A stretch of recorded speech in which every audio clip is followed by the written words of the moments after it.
à Niakara. Il y a aussi des opportunités pour les jeunes. Plusieurs des départements de Katiola, d'Abakala et Niakara ont reçu des chèques et du matériel pour leurs activités. Le vice-président Tiemoko Meliekone a présidé les activités du ministère de la Promotion de la Jeunesse dans la région du Hambol, une proximité qui permet de mieux accompagner tous ceux qui entreprennent dans la localité. Boubacar Silla, Soro Corona. Touré Joël, propriétaire d'une quincaillerie à Katiola, est désormais un jeune épanoui.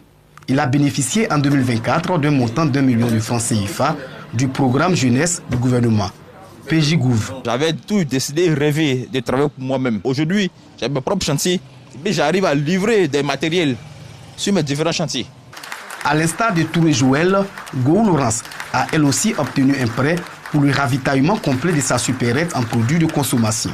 Comme eux, c'est plus d'une centaine de jeunes ayant reçu un financement pour leurs activités génératrices de revenus. Ils sont venus témoigner leur reconnaissance au président de la République, Alassane Ouattara. Nous sommes à la journée d'information et d'orientation professionnelle à Katiola, un déploiement du ministère de la Promotion de la Jeunesse, de l'insertion professionnelle et du service civique dans la région du Hambol. Cette initiative se situe dans le cadre du PJGouv 2023-2025. Le ministre salue les bénéficiaires des projets financés par son département ministériel.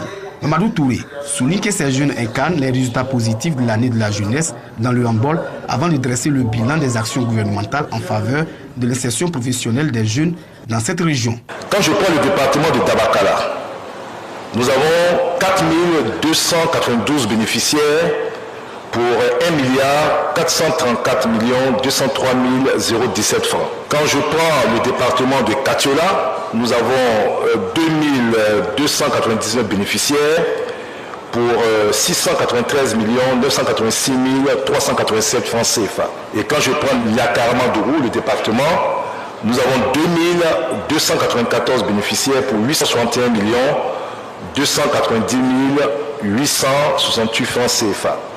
Donc ce qui fait en tout 8 825 bénéficiaires pour 2 989 480 272 francs CFA.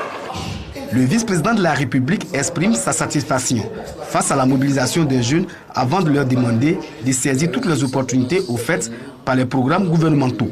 Tiemoko Meliekone invite les jeunes à toujours croire au président de la République, Alassane Ouattara, qui travaille à faire d'eux des champions nationaux. Le président veut des champions. Vous devez incarner une jeunesse travailleuse et gagnante. Il faut que vous soyez convaincus que l'engagement que vous avez doit vous amener à réussir. Soyez audacieux. Ne perdez jamais de vue vos ambitions.